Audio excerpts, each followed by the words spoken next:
the sweet spot. Charlotte Ray Denny wiped her hands with her apron and stepped back, surveying the shelves of her pantry. This month's Good Housekeeping suggested using scraps of linoleum as shelf paper. It had been a bitch kitty to cut, but costs nothing, would be easy to clean, and continued the white pebbled theme of her kitchen floor. And for a few hours, the project had rescued her weary mind from a hamster wheel of regret. The homing beacon in the Valium bottle next to the sink tugged at her insides. She sipped a glass of water to avoid reaching for it and glanced out the window to the spring skeletal trees of the backyard. Her gaze returned to the 2-foot wide stump, the way a tongue wanders to a missing tooth. Tentative grass shoots had sprung up to obscure the obscene scar in the soil. She hadn't thought an innocent tree could kill a child.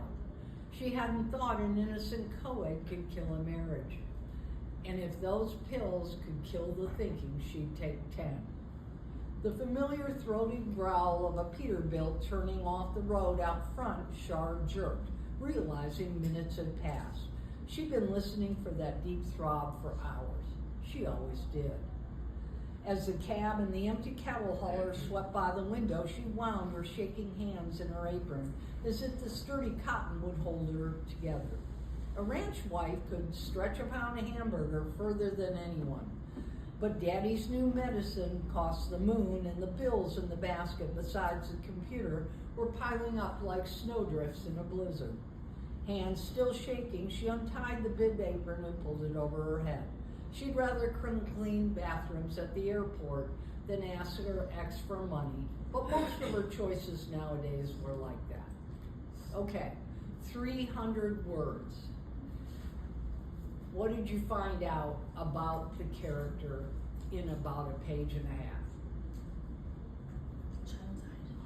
Her child died, and a tree was involved somehow, right? What else? Divorce. She's divorced. And why? Her husband Cheated, yeah. He Co-ed. cheated on her. It's a reunion story he's redeemed. What else? She's got a Valium problem, right? She's broke. She's divorced. Her dad is sick. She's got problems, right?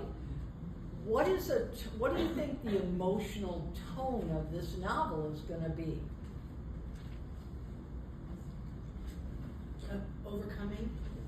Yeah, and it's emotional, right? It's going to be an emotional roller coaster. Do you see how it hints, all those things that you named are hints about her backstory, but it's 300 words. There's no backstory in it as far as explaining anything. Hopefully at the end of that, you're going to want to read on to find out more about it. That is your job in the beginning of your novel.